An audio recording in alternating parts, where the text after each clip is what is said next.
Good evening, everyone, and welcome to the fourth of our 5 Faith and Life events this season. It's good to have you all here. I'm Pastor Tim Westermeyer, Senior Pastor of St. Philip the Deacon, which is privileged to offer these community events. As we begin tonight, I'm going to ask the question that I typically ask at the start, which is anyone here for their first Faith and Life event tonight? All right, 1. Excellent. No, okay, 2. I'm kidding. Wonderful. Welcome to both of you. And I want to be sure, by the way, to welcome those of you joining us digitally as well. We're grateful for your presence also. This series is now in its 23rd year. And it's an opportunity for us to gather together and listen to people who are Christian talk about the way Christian faith informs whatever it is that they do. We've had all kinds of people from all kinds of walks of life, authors, doctors, scientists, historians, professors, and on and on. And I'll get to our speaker tonight and tell you a little bit about him. Before I do that, I want to just give you a sense of the flow of the evening. So after I'm done introducing him, he will speak for 45 minutes or so, give or take. After that, there will be an opportunity for all of you, whether you're in the house or online, to ask questions. So I invite you to be thinking about that while he's talking. If you're here in the sanctuary, there's a mic to my right and to my left that you can go to.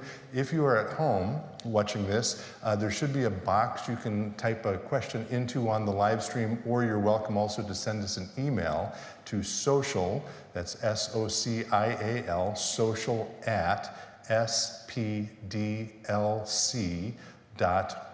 social at spdlc.org. So I mentioned that we've had all kinds of people from all kinds of walks of life come to speak at this. I'm quite sure that these words have never come out of my mouth as I've introduced someone, a podcaster and variety show host. And maybe he'll talk about, he'll unpack that a little bit for you tonight. But that is, in fact, what he does. He was a professor for many years at Lipscomb University. Fun fact, he and I actually overlapped a little bit doing some graduate work. While he was at the University of Notre Dame, I also came through for a couple of years. I don't think we actually connected while we were there, but we both had a chance to think about our time there when we had lunch together. I also do like to lift up a couple of sort of off-the-beaten-path topics or quirks or interests or hobbies of our speakers. And other than the fact that he went to Notre Dame at about the same time that I went to Notre Dame, the other couple of things I'll mention are for about 10 years, he flew gliders or sailplanes. I don't think you're doing that anymore. Is that correct? All right. And he is from Nashville, where I think it's a state law that you have to play an instrument. So he also plays the acoustic bass. Will you help me welcome Lee C. Camp?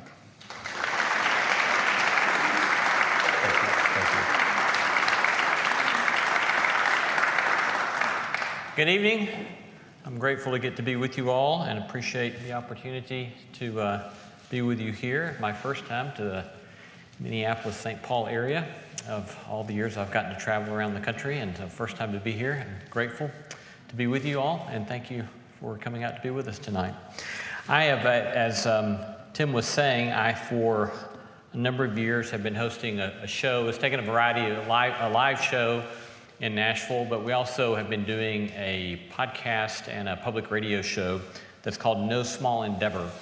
And No Small Endeavor asks the question, what does it mean to live a good life? And so we talk to psychologists, theologians, philosophers, social scientists, neuroscientists, all around the question of what does it mean to live a good life? Or another way to put it is, what does human flourishing entail? What's it mean to live a life in such a fashion that one can flourish in that life? Another kind of way I like to put the question is, what does it mean to live your life in such a way so that at the end of that life, as you look back, you can look back with gratitude as opposed to, say, bitterness or resentment? Gratitude that you got to live such a life. So we have lots of amazing, remarkable conversations with all manner of people as we do this kind of work. And here of late, I've been having a lot of conversations with people about technology. A lot of people who are very high-end experts about artificial intelligence, about technology generally, and these have ranged from one of the top leading executives from one of the very largest tech companies in the world. I'm going to allude to him in a moment. I'm going to tell you something I didn't like about the conversation, so I'm not going to tell you his name. or someone who was the head over machine learning and ethics at Twitter before Elon Musk took over, or one of the leading computer scientists in the country at MIT, that I'll tell you a little bit more about her tonight. But on and on, remarkable conversations with people who know a whole lot about what's going on in the world of technology and know a whole lot about the area of artificial intelligence. And we're asking them questions about what should we be paying attention to? What are the open questions? What are the challenges that are coming down the road at us? And what does it mean to be human in such a world as that? Now, one of the things that you'll see if you have conversations with people about technology is you have the dystopians and the utopians, right? You have those who say, look, it's all going to hell and it's all horrible and the machines are going to take over and everything is done. And then on the other hand, you have those who say the greatest thing in human history has happened. All of our problems are solved. AI is going to solve all of our problems, and there will be no problem that arises that artificial intelligence cannot fix. And I want to suggest to you that that's a very unhelpful dichotomy. That's a very unhelpful choice to have to choose between. And instead, I stumbled across talking to two professors from the Stanford Design School in an interview we did with them. They mentioned a line from the philosopher Paul Virilio. And Virilio said this, I think, provocative, simple thing. When you invent the ship, you invent the shipwreck. Think about the ship and the way in which the ship changed human history in so many remarkable ways. An incredible invention. What it meant to be human, the boundaries of what it meant to be human were vastly expanded. The possibilities for exploration, the possibilities for various kinds of progress, the way in which different cultures were able to learn from one another and trade with one another and share with one another. And yet at the same time, the ship comes with the shipwreck. Thousands upon thousands upon thousands of people killed in shipwrecks. Untold numbers of commerce that was lost in shipwrecks. All sorts of devastation from shipwrecks. When you invent the ship, good as it is, you invent the shipwreck. And so what I've been trying to ask the question was, what if we maybe take that kind of angle to think a bit about technology, to think a bit about this world in which we find ourselves? So tonight what I want to do is kind of go through three things. I'm a professor, I'm a teacher, so I like my kind of clear laid out where we're going to go, and so I'm going to tell you where we're going to go. First, I want to talk about what potential shipwrecks might be coming down the pike towards us. Then I want to talk a little bit about theological considerations. What do we have in the Christian tradition, in the Christian faith, that might be indispensable things we should be holding on to in this moment in which we find ourselves? And then finally, some practical takeaways. That if you find yourself in the world of technology, what are some simply practical things that you can take away from this kind of conversation rather than it just being arcane, abstract kinds of conversation. So first, potential shipwrecks. I'm going to do, you might think about the way I'm thinking about the potential shipwrecks under that great triad of perennial human difficulty under money, sex, and power, but I'm going to add tools. So let's begin with tools. I think one of the problems that we have when we talk about things like technology is you'll often hear people say, it's just a tool. It doesn't, the cell phone's just a tool. Social media is just a tool. It just depends on what you do with it. And what I want to suggest to you is that I think that that is highly naive. And I think it's probably potentially dangerous. It's true, as we'll talk about here in a moment, that these things are tools, that artificial intelligence is a tool, but it's not merely a tool. It's not just a tool. Social media is a tool because it can extend your capacities to do something, as tools do. But it is not merely a tool or just a tool. This video clip I'm going to show you is from an interview that was done at the Stanford Business School, and it's being done with a gentleman named Chamath Palihapitiya. And he was one of the early executive leaders of Facebook, I think going back to 2007.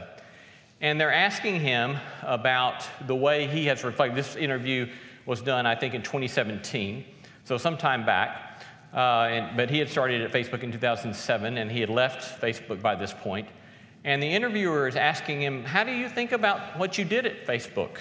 And how do you reflect upon that? And you might just not be able to quite hear how he starts the answer, but he starts the answer by saying, I feel great guilt about it. I feel tremendous guilt.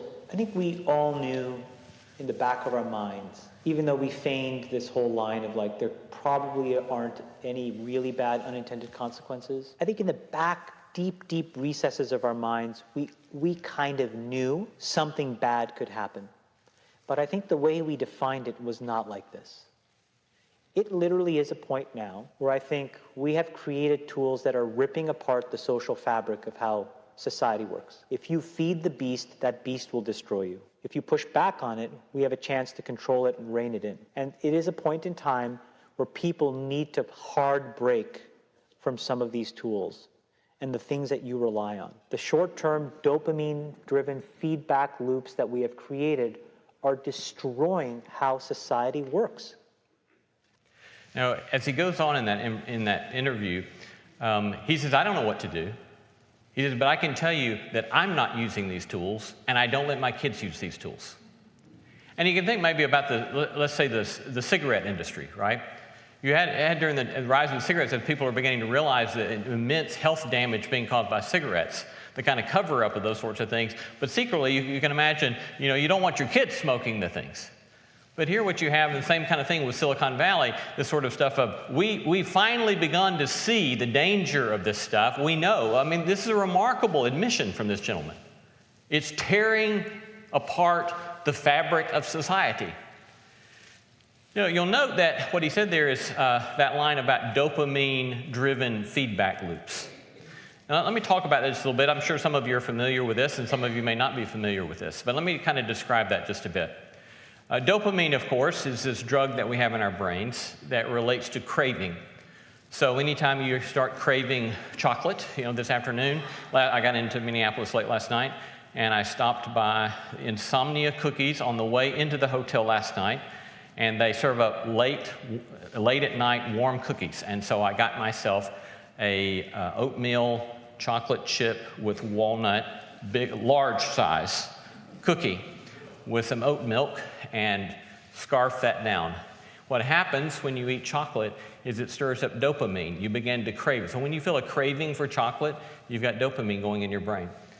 The way that the dopamine, as I understand it, the history of kind of dopamine being discovered is that there were two gentlemen named Mills and Olds and Milner. And apparently one of them didn't have very good lab skills. And one day they were working on their mice or their rats in the lab, and one of them put the probe in such a way so that he didn't hit quite the spot he thought he was hitting in the brain. But as they began to note that as they would trigger the electrodes, that they could get the mouse or rat, whatever it was, to do whatever they needed for it to get more of that signal in its brain.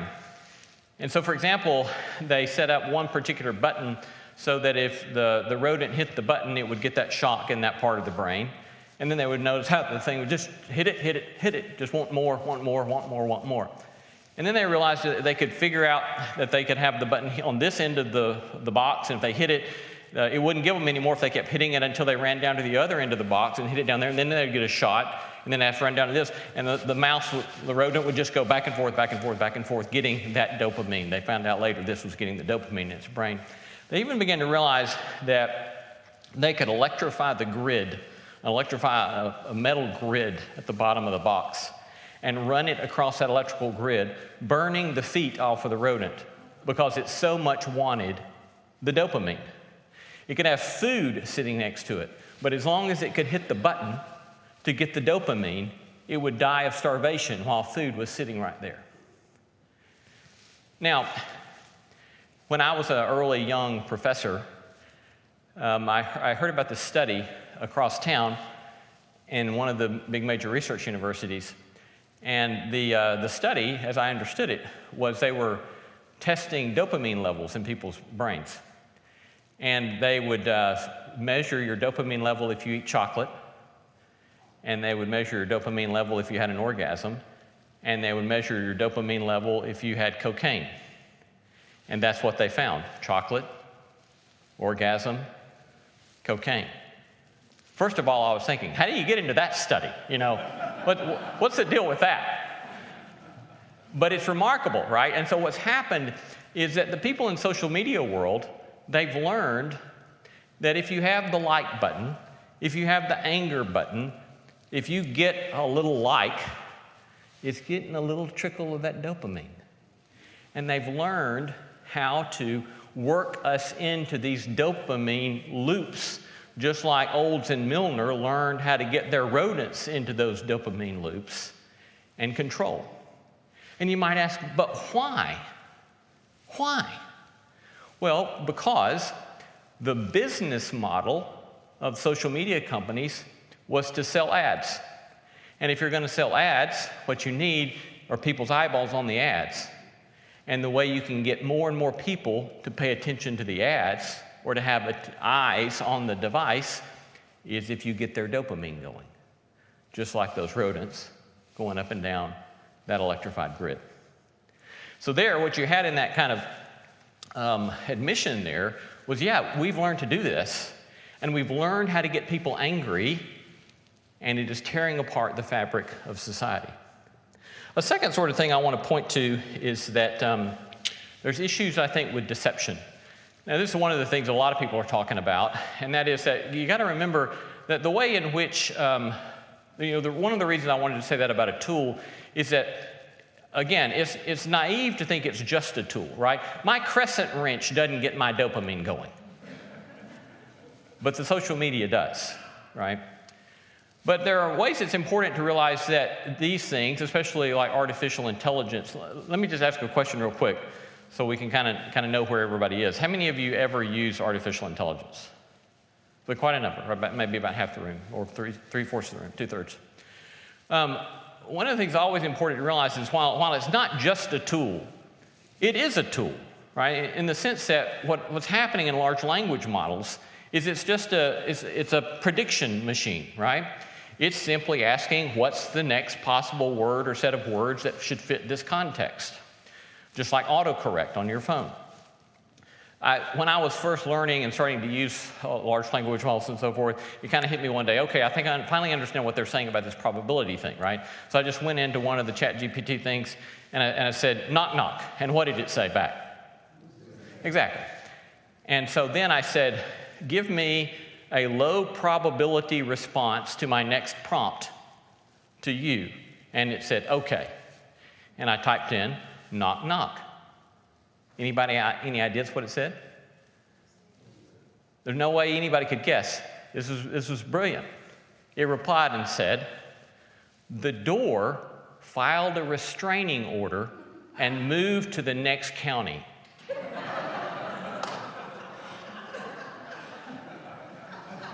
Low probability, but still paying attention to context, right? These are prediction machines. They're probability machines. What they're doing is that they're looking at the probability of any kind of given response in the context and doling that out. Now note, it's not interested in truthfulness. It's interested in plausibility. This is crucial to see. It's not interested in truthfulness. It's interested in plausibility within the context. Now, obviously, part of the issues here are things like bias, right? Because it's being trained on data from all of us. It's being trained on what it can scrape off of the internet and any form of text.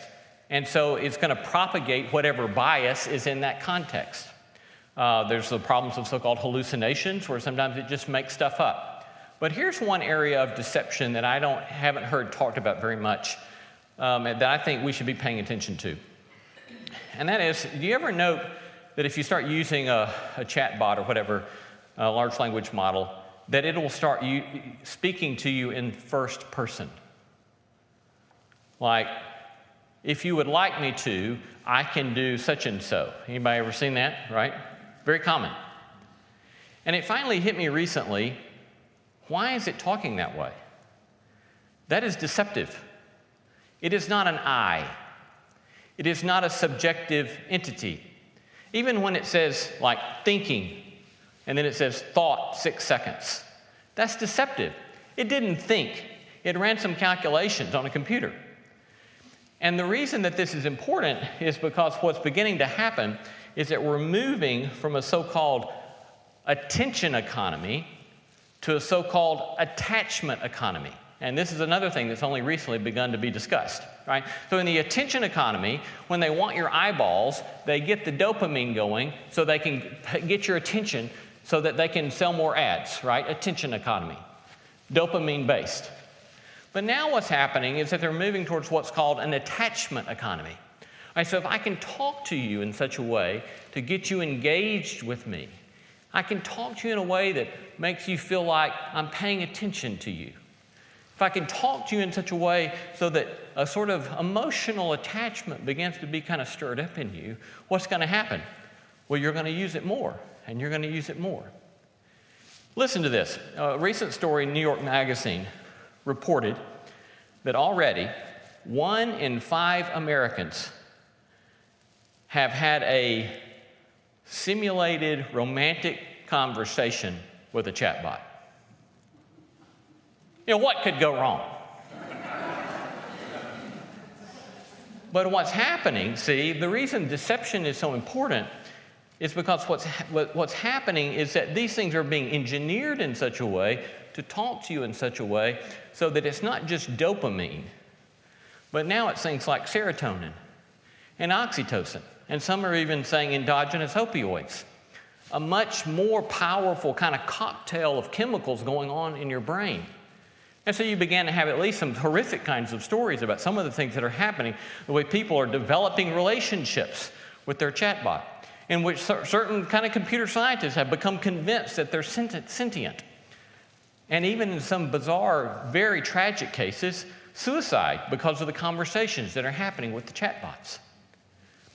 And so there's this sort of dangerous way in which these systems are seeking to facilitate attachment that we need to be paying a lot of attention to. The next sort of potential shipwreck coming down the way is simply the need for watching the way in which power is at play in all of this. Power and money are at play in all of this. Well, obviously, as we said a moment ago, right, the attention economy is about revenue. And now increasingly, the attachment economy is going to be about revenue. And obviously, with revenue comes power. One fascinating interview that I had recently was with a professor from MIT. I'm going to show you a clip with her in a moment, but not quite yet. Her name is Roz Picard. She's one of the leading computer scientists in the world, as I said, at MIT. She recently won something like the Nobel Prize for Computing Science with an award from Italy that was honored in Italy. Got something like a 1.5 million euro prize for that, and turned around and gave it away for the good of human research on behalf of the human good. A remarkable human being. And but Roz said at one point, she said, if you want to see the most likely path of AI's future, answer this question: what satisfies human desire and increases profit? And I don't know about you, but that question kind of terrifies me. Desire and profit, well, that's where it's going to head. Similarly, or at least coming at it from a slightly different angle, we interviewed a woman named Raman Chowdhury. And Raman was previously the director of the Machine Learning, Ethics, Transparency, and Accountability team at Twitter. And she was doing this before Elon Musk's takeover in 2022. And Raman talked about how when they came in, they were seeing certain forms of bias in the way the algorithms worked for Twitter. And what they were doing was that they were working on trying to rectify some of those forms of bias and trying to make it, basic concerns of ethical accountability and so forth that they were trying to put into play with what was happening at Twitter. And then in 2022, there was this bid to take over Twitter by Elon Musk. And as she tells the story, Elon Musk offers more than the company is worth. And he says, look, I'm going to do this because I've got an agenda that I want to drive through this platform. And the board knows that. He hasn't hidden it. The board knows what's going to happen. And the board doesn't want to sell it to Elon Musk. But what are they required to do? Well, they're required to maximize return on investment. Fiduciary responsibility requires maximizing return on investment to investors. And so they turn around because they feel like they must and sell it to Elon Musk. And then he immediately comes in and dismisses that ethics team, and he's off and running with what he does. So one of the things that she makes clear is that we're naive if we simply expect these great tech companies with all this money on the line, with investors who are expecting 10x, 20x returns, we're naive if we think they're just going to do the right thing for the sake of doing the right thing. Because they have other sorts of concerns, other sorts of commitments that they have at stake that they are going to be following through on. So those are at least a few of the shipwrecks that I think we should be paying attention to in this, we might say, tongue-in-cheek, brave new world in which we find ourselves.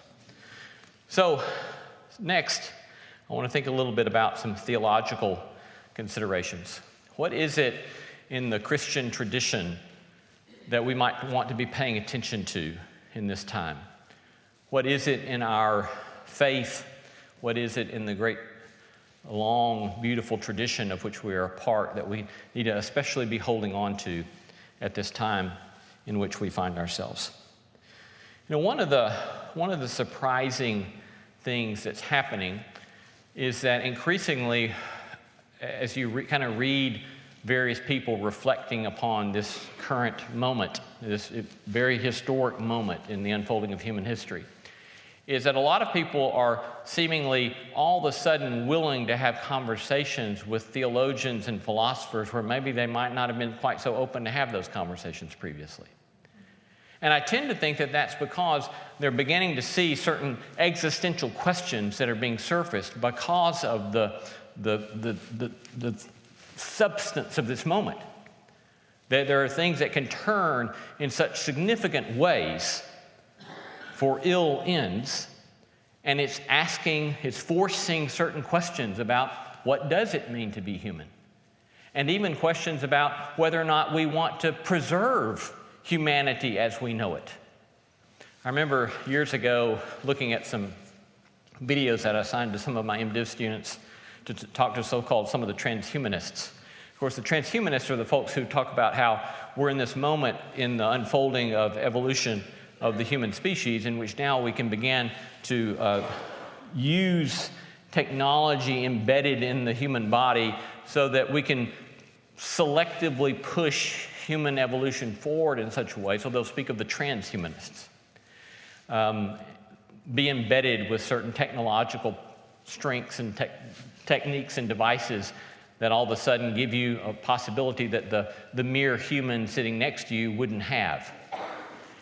And there was this one gentleman who was a big fan of all things transhumanism, and he said, look, we're at this moment in human history where this is going to happen. And so there can be those who choose not to have certain implants or certain capabilities inserted into their bodies or these changes. And he said, and that's fine, but we'll just see them kind of like we see house pets. That's fine for them, but we'll be the ones that are in control and have the power. I don't know how that strikes you, but it kind of strikes me as somewhat terrifying. And so we're in this moment again in which we have this crucial moment. And in my mind, we have some things that are very important in the Christian tradition that especially we should be reminding people of and pointing to. And the first one is simply the notion of the image of God. And one of the ways in which the image of God, the Imago Dei, has functioned in Western civilization is that it is a theological assertion of human dignity and the equality of human dignity in every human being. Right? You, and you, and you, and you, and you, and me, we are all made in the image of God. There's a sort of equality and a beauty to the proclamation that we are all created in the image of God, and that we have a certain inherent dignity because of the calling of God and the love of God and the creative work of God. Remember that this was not always the case. If you go back and look at the Roman Empire, for example, this was not always the case. And it meant that if you were not among the elite, you could be stomped on in horrific ways. It was not the case with as much as I like Aristotle's Nicomachean Ethics. For Aristotle, Nicomachean Ethics and Aristotle's vision of humankind and his anthropology, look, I'm sorry, ladies, you were not fully human as men were. If you were a slave, you're not fully human as those who are not slaves. Well, one of the things that happens in the assertion of the image of God, the doctrine of the image of God, is saying, no, we reject that kind of hierarchical ordering of human beings. We're all created in the image of God, and we all bear the dignity and the beauty of having been created in the image of God. This next clip is Roz Picard from MIT, and she's talking about a very well-known philosopher named Peter Singer, who's a very well-known utilitarian and a very high-end moral philosopher, and who had said at one point that if his mother wasn't able to have mental capacities to enjoy life and to reason and have her capacity for language, that he would support euthanizing her. And this is Roz talking about that.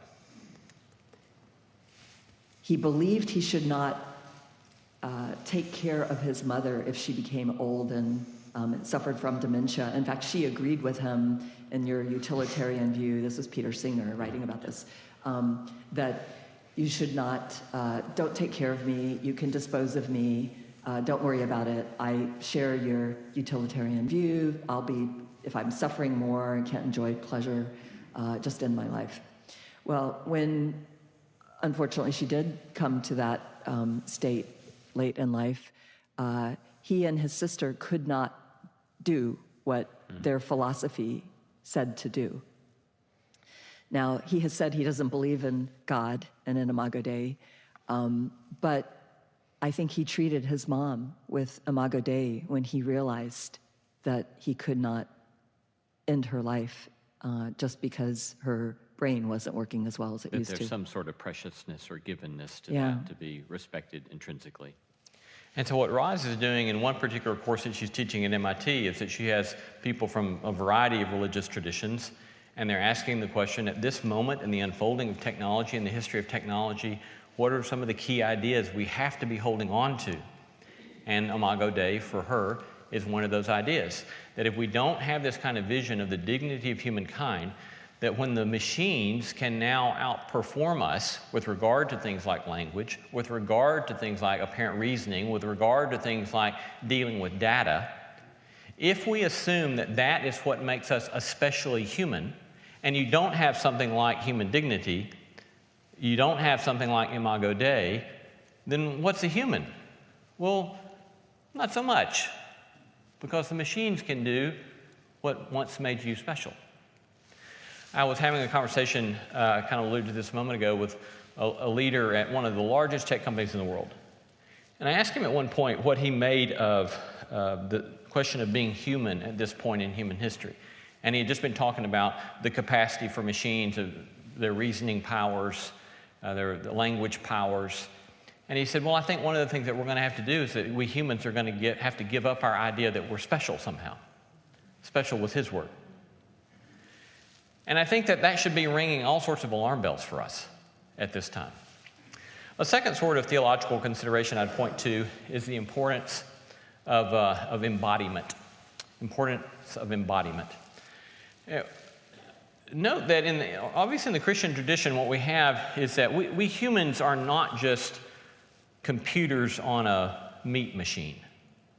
We're not just a reasoning thing up here on a meat body. We are embodied creatures. We are soul, spirit, and body all together. You know, I think years ago, I stumbled across this line from Justin Martyr, one of the great leaders of the early church. 2nd century, was martyred in the 2nd century. And at one point, when he was dealing with the so-called Gnostic heresy, and the Gnostic heresy, among other things, had a sharp distinction between body and spirit. And spirit and knowledge among the Gnostics was seen as the important thing, and the body was just seen as something not so important. That matter didn't matter. What mattered was the spirit. What mattered was knowledge, getting the spark of knowledge. And at one point, Justin Martyr, in responding to some of this, said this. He said, "There are some who say that when we die, our souls go to heaven." And then he said, "They are ungodly, impious heretics." And when I read that, I thought, what?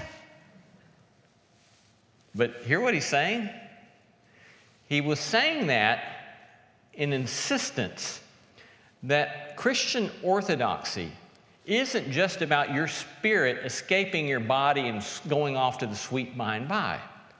But instead, that basic Christian orthodoxy is that the body is so important that the body will be resurrected. That the new heavens and the new earth will set all things right. That matter does matter.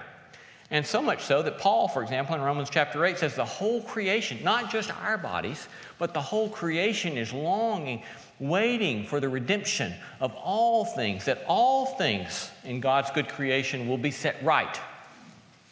But in this age in which we are seeing the rise of AI, we've somehow let that set the terms for what it means to be human. As if the most important thing about us is that we can speak and that we use language and that we reason. Those are very important things about us. But that's not alone what we are. We're embodied creatures.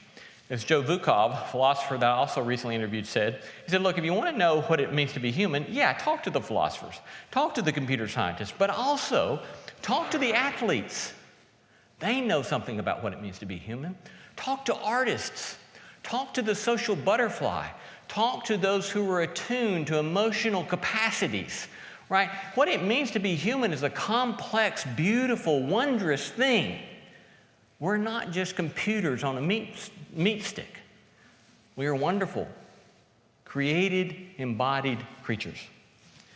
A third kind of important thing from the Christian tradition, of course, to be paying attention to is community. All right, the first two great commandments, love God and love your neighbor. That in the Christian tradition, especially going back to look at the Hebrew prophets, for example, over and over again, what they say is, if you're going to be pleasing to God as a covenant people, you must pay attention to justice. Justice is simply arranging the affairs of a community rightly, right? Justice is about fairness. Justice is about equity. Justice is a precondition for community. Justice is crucial in what it means to love your neighbor. And the whole Christian tradition is all about community. Look, well, you all aren't evangelicals and you're not in the Bible Belt. But one of the things that happens with evangelicals in the Bible Belt is we have people who talk as if the whole thing is about just you and your personal relationship with Jesus and you doing the right thing, believing the right thing so you can go to heaven when you die. And yet the gospel is about the coming of the kingdom of God and a people that bear witness to the beauty of what God has done in human history. It's not just about you. God loves you and God loves me, but it's not about you and me. It's about us, right?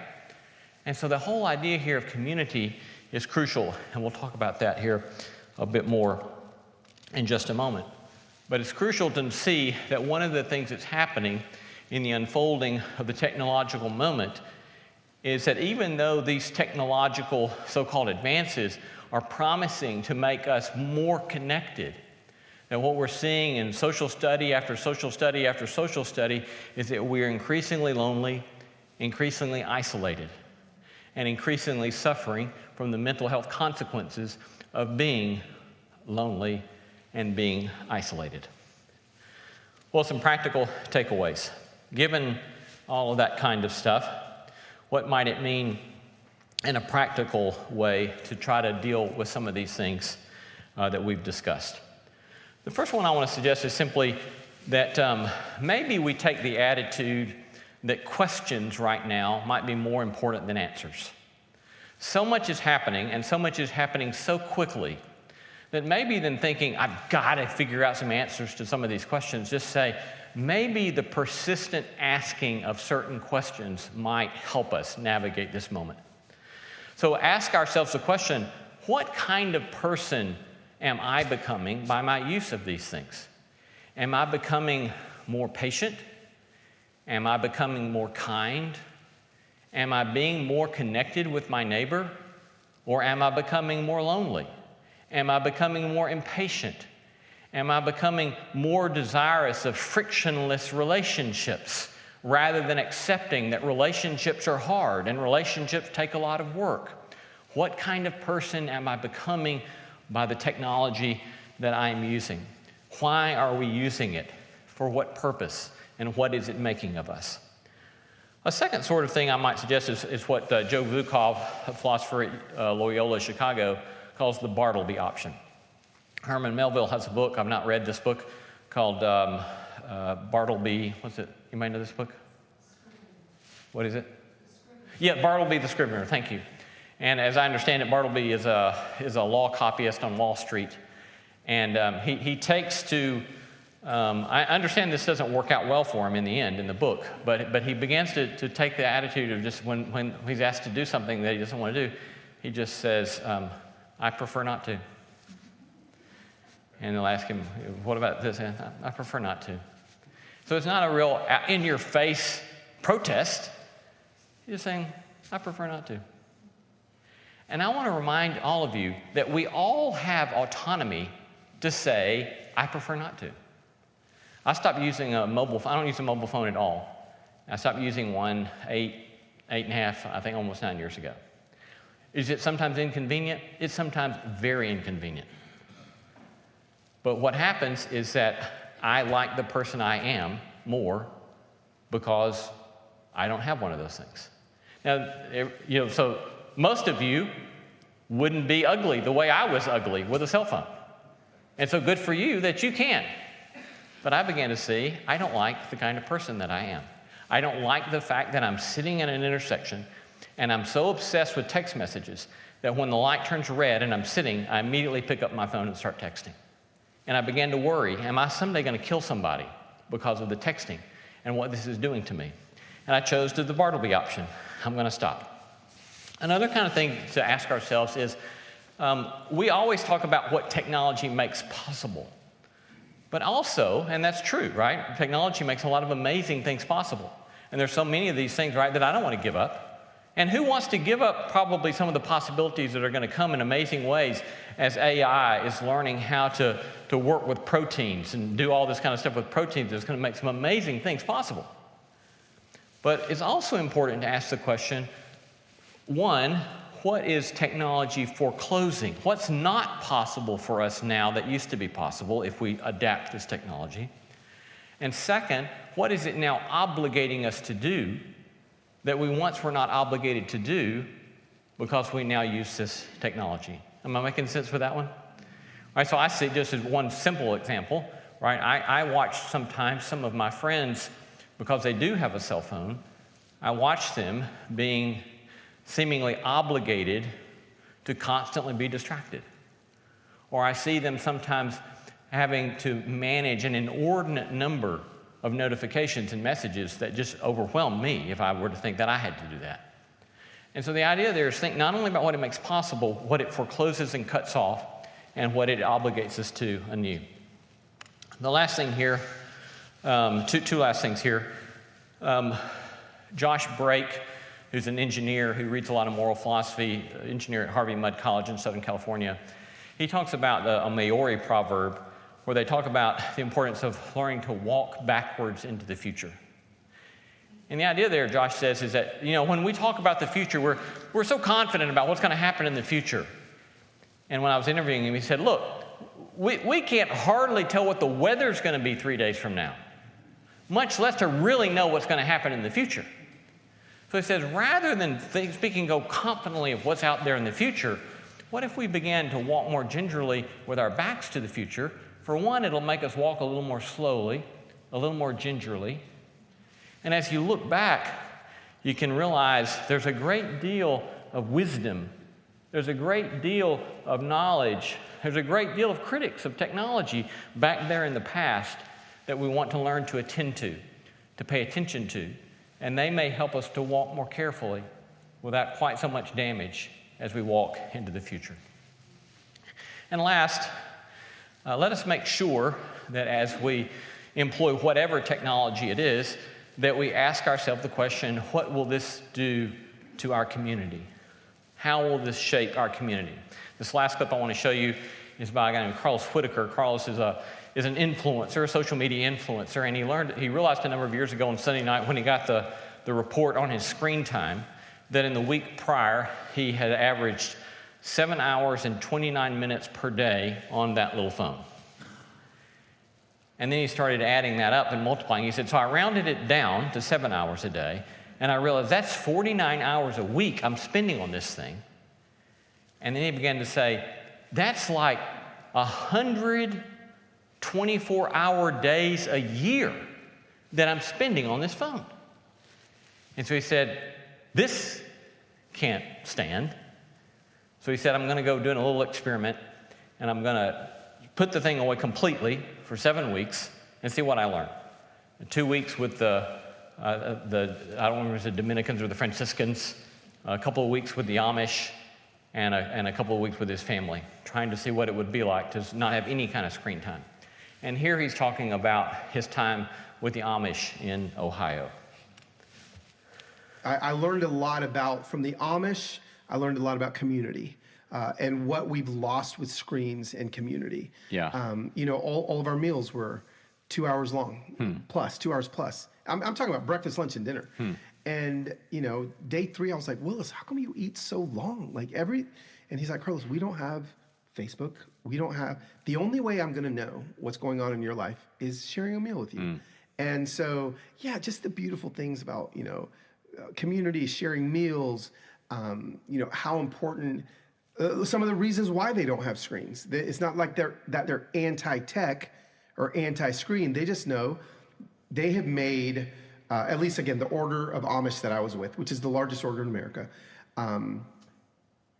Every new piece of technology that comes in, or they have a question about, they make a decision whether they're going to allow that piece of technology into their community by asking 2 questions.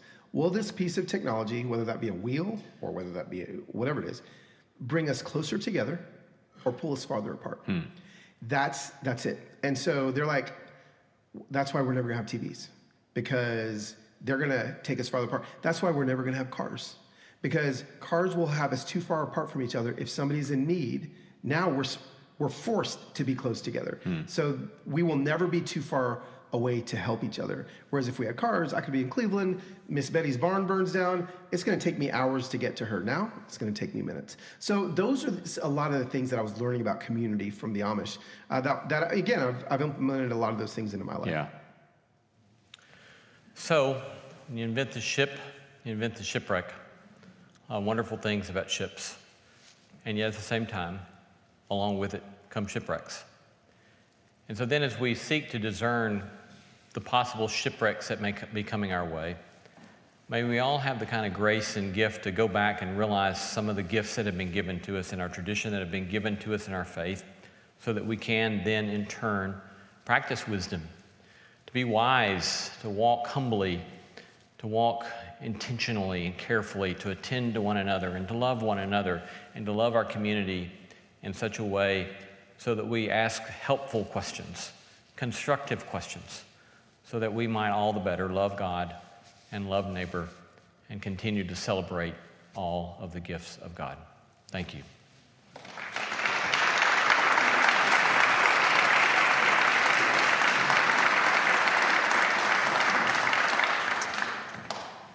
Thank you, Lee. That was wonderful.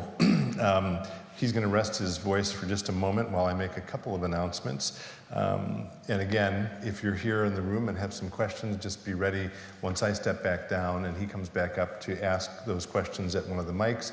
We've gotten a number of questions online as well.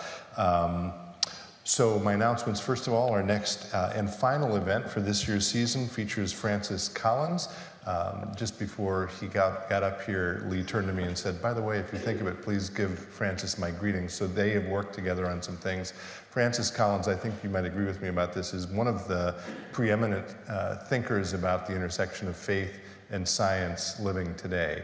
He's written a number of books, and so we're delighted to host him. That event is April 16th, again, here in the sanctuary, free and open to the public, 7 o'clock.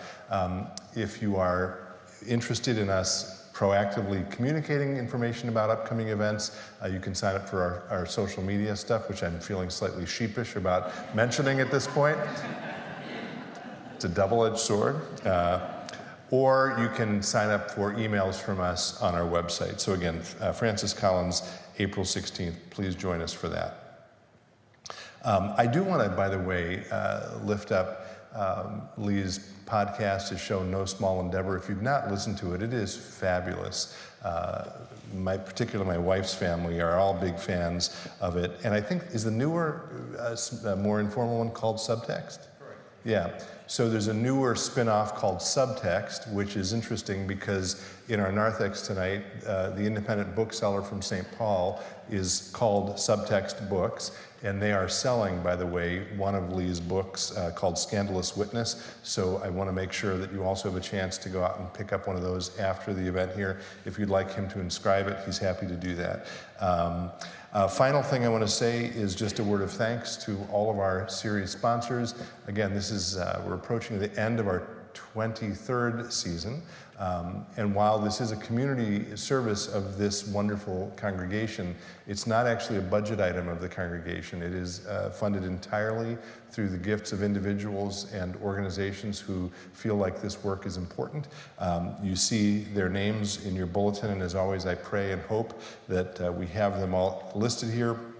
I'm not going to read all of them, but I am going to mention our corporate sponsors: Crossroads Financial Group, Savills, Malley Design, Rotation Engineering, Bay Creek Dental, Mastercraft Labels, Productivity Inc., Rapid Packaging, and the Valuation Group, as well as, again, all of the individuals you see listed. I am so grateful to all those people for making it possible for us to bring wonderful speakers like Lee in. Many of those sponsors are here tonight or watching online. Will you join me in thanking them for their generosity?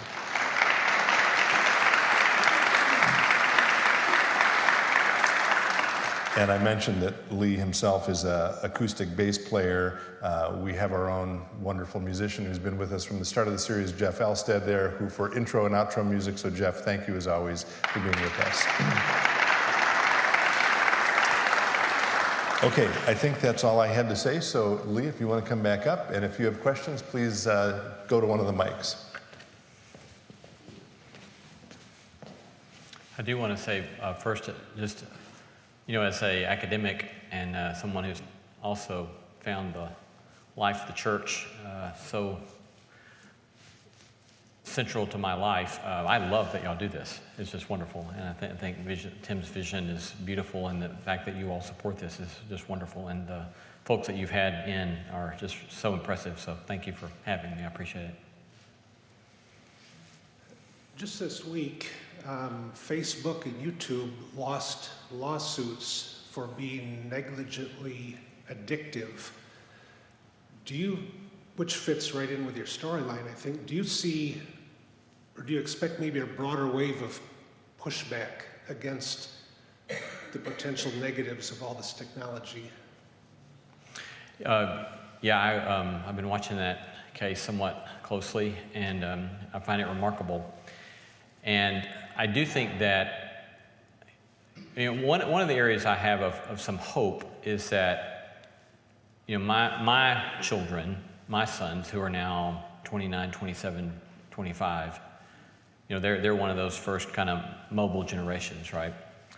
I didn't have any of this stuff until I'm a young adult. But they're that generation that have had it all along. And so, unfortunately, they've been experimented on. You know, and I remember when one of my sons was in 7th grade, all of a sudden they decided they were going to have iPads for everybody in the school.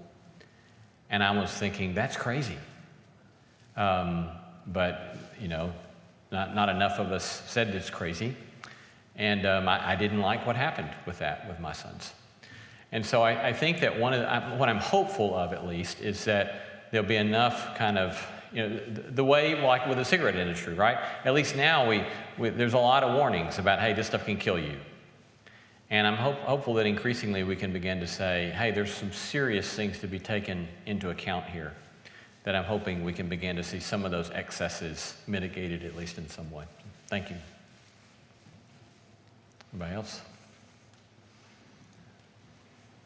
While she's coming up, I'll ask one of the ones we got online, which is, again, is sort of directly related to that question and those lawsuits. And the question is, can you say anything good about social media? I mean, I've learned things through social media. I learned things about some of my friends in my community that I probably wouldn't know otherwise. I've reconnected with some old high school friends that I wouldn't have reconnected with otherwise. There's certainly some gifts that come to us through those things. And yet at the same time, even though, for example, I don't have a mobile phone, I have Instagram on my computer, and I get caught up in this stuff just like everybody else, right? I find, oh, dang, there's another half hour gone. I didn't intend to do that, but there it is, it's gone, right? And so it just requires so much attention and so much framing around these things, where otherwise they can just grab us just like that in various ways. And so it just requires a lot of attention and a lot of care. Thank you for your presentation. Very interesting. So being a product of the Lutheran Church, being confirmed in the 70s, memory work was core to how we, to be qualified to be confirmed. And, I saw a great change in when my children were going through confirmation, like memory work nobody did it anymore. No one had to memorize Bible verses, the Martin Luther King Catechism, all those memory work that I did. And I'm just wondering what your thoughts are. That I've heard that because people aren't memorizing things anymore, that there's anatomical changes going on at the brain level. Have you thoughts on that? Have you done any research into that? Yeah, thank you. I'm deeply appreciative of that question. Years ago, I was, as we said, I've taught for a lot of years in college, and I began to hear some administrators say things like, look, you don't have to memorize anything anymore, you've got the internet. And it would like throw me through the roof. I mean, I would get so angry because I thought that is such a stupid thing to tell people. Because one of the things that happens, right, if you want to really be, in my mind, if you really want to be creative in a field, you have to get stuff in your head. And it's through having that stuff in your head, through the hard work of memory, that then you can be creative. You're not going to be creative if you think, well, let me go Google this. But the creativity comes through the long, hard work of being formed in such a way so that then you are able to work in these beautiful ways because you've done that kind of work that you're talking about. There was, I think it was Roz Picard that was telling me that day that I interviewed her, that there had been this study recently that she was had read that I think that they had done there at MIT, and they took 3 groups of folks, and one group was told, you're going to write a paper on this topic, you can't use Google or the internet, and you can't use AI. And so write the paper. The second group was told, you can use Google and do internet searches, but you can't use AI. And the third group was told, you can use AI. And so then what they did was that they brought them together and they talked to them about what they had written. And if I'm remembering the numbers correctly, it was something like the group that hadn't used any of either the internet or the AI, they obviously blew everybody else out of the water of what they remembered about what they had written. Again, if I'm remembering correctly, Roz said that the group that had used AI could only remember like 5% of what they themselves had written. And I think that this is highly dangerous, right? Because what we're doing now is we're having college students come in, and if they're not told the warnings about this stuff, then they could potentially be wasting years of their life and have nothing to show for it because they haven't learned to do the hard work of how to use these tools in a way that's helpful. I do myself, I use AI stuff, and I use it quite a bit. And I think there are ways that it can be used in a way that can make us smarter and that can help form us in helpful ways. But we don't know how to do that very well yet. It's not very widespread, and people are letting it do things, and they're robbing themselves, I think, of these opportunities. There are studies that show the ways in which some of our technology does change the anatomical structure of our brains. So one common study, for example, is that if you always use GPS to get around, then there's studies that show it shrinks the size of your hippocampus in your brain. So there are serious anatomical changes that happen if you don't pay attention to spatial reasoning and spatial logic. So great question, and really important for us to be paying attention to.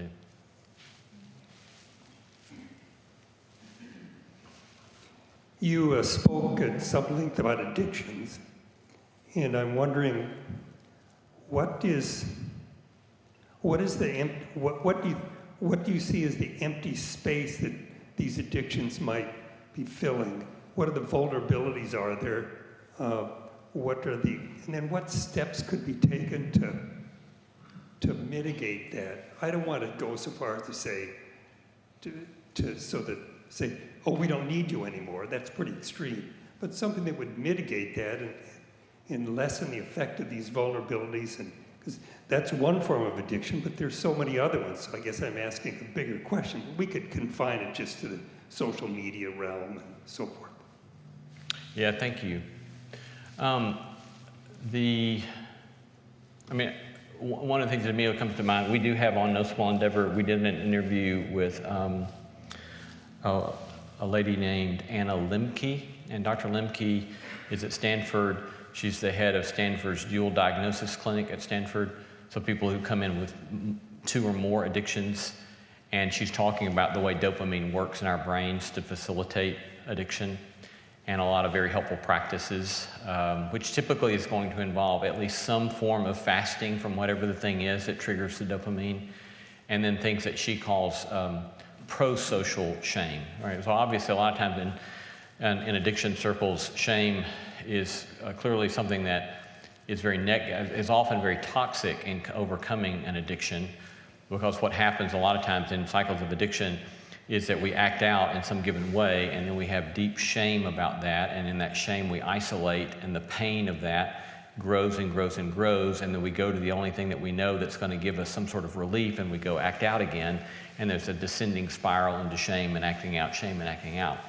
And Dr. Lemke talks about the importance of what she calls pro-social shame. That is what she means by that, as I understand it, is that she's saying what we've got to do is let people in their shame be in such a space where that they are loved and received and heard and paid attention to, and then out of that they fall further and further into communion, as opposed to further and further out of communion. Rather than isolation, they then have collaboration and partnership as they try to work through those things. So I think in so many ways, in my mind, what's happening within the social media world is what we want, and what social media promises is connection, right? But the way it's fashioned, it doesn't give us connection. It gives us greater and greater isolation. So typically what I'm looking at is I'm looking at people smiling, I'm looking at people on vacation, I'm looking at people who are talking about all the good things that are happening in their life, and then I can look at my life and think, what's wrong with me? I'm not that happy. I'm not that good looking. I haven't traveled someplace that nice in a while. And all of a sudden, we descend into that spiral. And so I think one of the things at a minimum, right, is that we're looking for connection. We're looking for each other. And so finding healthier ways, picking up the phone and calling somebody, going and having a beer with a friend, going and talking to somebody, practicing kindness, showing up for our neighbor, all of these things that are true forms of social connection are not only preferable, I think, but actually can get us out of some of that addictive stuff that's going on there, or at least be an antidote perhaps to some of that. Thank you.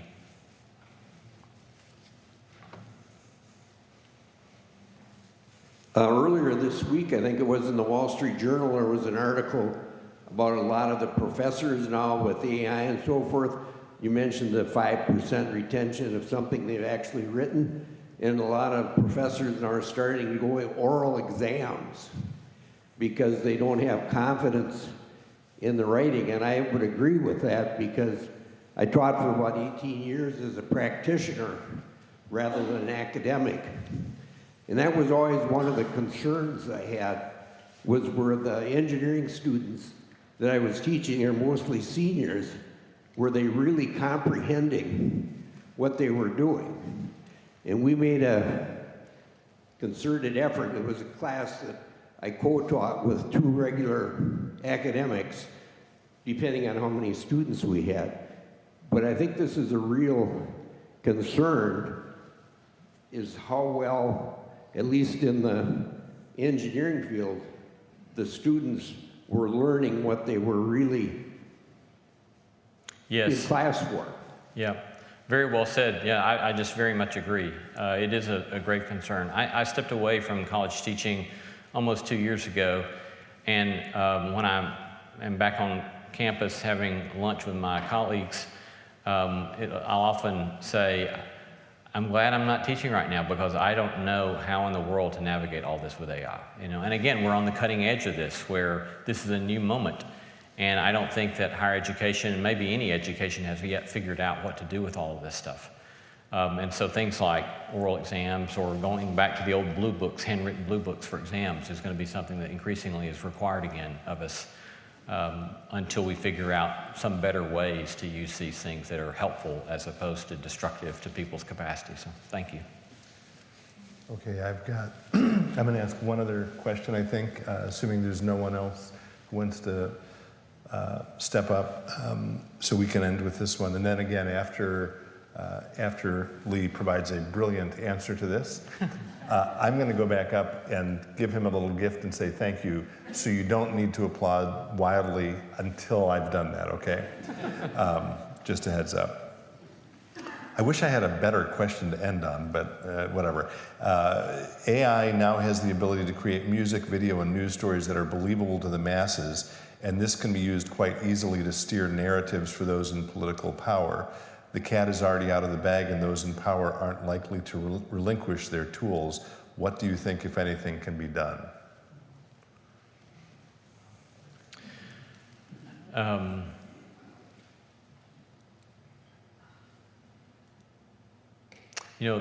One professor that I've liked, who does a lot of fascinating research on our work habits and how we work, a guy named Cal Newport, who used to be at MIT, now he's at Georgetown, and he's got this great book called Deep Work, and he's got a great book on email, The World Beyond Email, just a lot of fascinating stuff that he's written. And I believe it was Cal who, after Charlie Kirk was killed, somebody asked him, what do you suggest, what do you say to this? And he said, I think we should all spend less time on social media. And so I think that, obviously that's the way this stuff gets propagated, is through the social media. And so I think as we find ourselves getting caught up, right, and we're not sure what's true, maybe we just say, I don't know, maybe I just give myself a break from that. Maybe we give ourselves a break from that. And maybe we do more paying attention to the people right in front of us and trying to cultivate authorities in forms of media that we do trust. There's no kind of media outlet that always gets it right, but there are some that are definitely better than others. And so maybe we find media outlets that we can generally trust, and trust that if they mess up and they make a mistake, that they're trying to get it right, and that we can trust, generally speaking, if they mess up, they'll say we messed up and print corrections, and that they have a lot at stake in figuring out what the truth is. Because generally, we can't know what's true going on the other side of the country. But there are other people. There are still lots of good people in the world of media. And a lot of them care very much about trying to get it right. So maybe cultivate sources that we can trust that are true. Spend a little less time where that outrageous stuff and all those deeply formed lies are being propagated, and find a way to facilitate some sort of ingestion of truth. Thank you. Oh, no, you can stay up there. And thank you for not applauding wildly yet. And thank you for coming out, all of you. Seriously, thanks for being here in the house. For those of you who've been joining us online, we're grateful for your presence. I hope you'll come back in April for the last event. And Lee, I think I heard you say you've never been to the cities before, the Twin Cities? So thank you for making your first visit to the Twin Cities as part of this series. I've been excited to have you here ever since we scheduled you, and as a little token of our gratitude, we've got a little granite plaque. It says, "With thanks to Lee C. Camp for bringing faith to life," and we do thank you very, very much. Thank you. Yeah, thank you. Let's go out.